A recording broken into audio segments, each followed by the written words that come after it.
Breaking news. Humanitarians AI has discovered rare 1815 footage of Jane Austen with Emma Woodhouse herself. Let's watch and learn.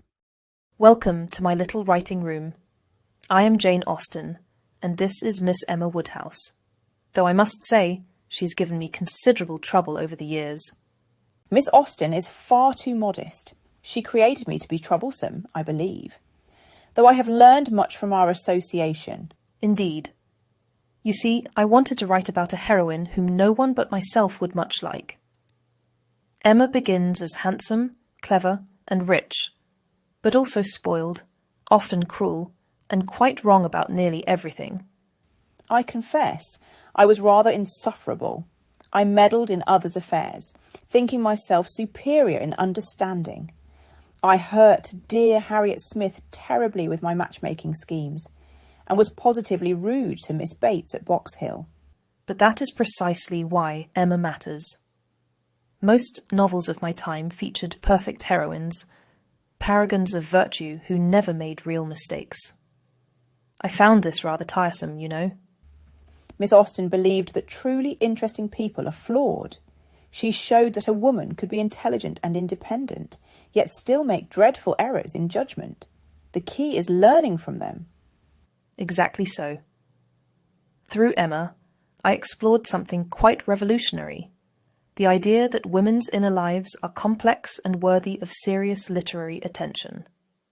Her thoughts, her self-deceptions, her gradual awakening to her own faults.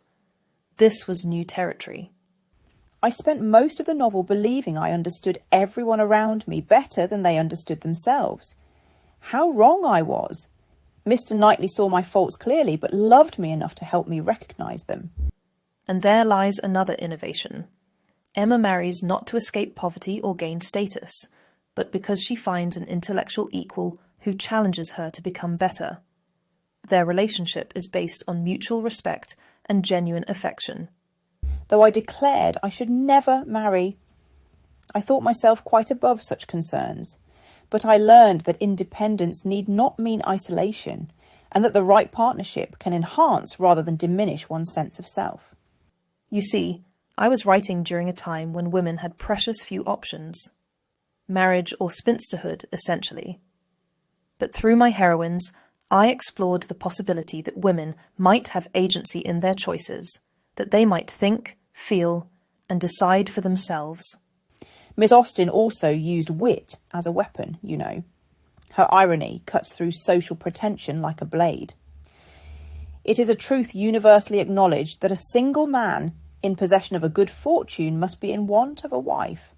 Such delicious mockery of social assumptions. I found that humour could reveal truths that direct criticism might not. By satirising the marriage market, the class system, and social climbing, I could comment on the absurdities of my world while entertaining my readers.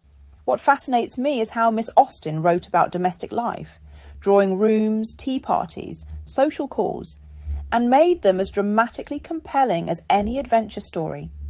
She proved that women's daily experiences were worthy of serious literary attention.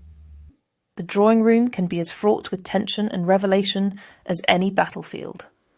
A poorly chosen word at a social gathering can destroy reputations. The stakes in these social interactions are quite real, particularly for women whose entire futures depend on making good marriages. I learned this lesson painfully. My thoughtless comment to Miss Bates revealed not just bad manners, but a failure of empathy that shocked me about myself. Such moments of self-recognition, they transform us, do they not? Indeed. I wanted to show that true growth comes from honest self-examination. Emma's journey from self-satisfaction to self-awareness mirrors what we all must do, recognise our faults, and strive to overcome them. Miss Austen also gave me something many heroines lacked, real intelligence. I may have misused it initially, but I was allowed to think, to analyse, to form opinions. Even when wrong, I was permitted to be intellectually active. Women's minds are every bit as capable as men's, yet literature rarely reflected this.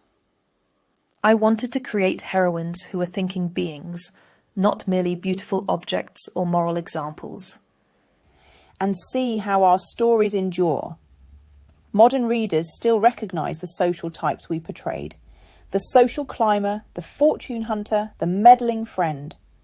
Human nature remains remarkably consistent, doesn't it? That is, perhaps, my greatest pride, that by observing the particular manners of my time and place, I captured something universal about human behaviour. Love, vanity, self-deception, growth. These are timeless themes.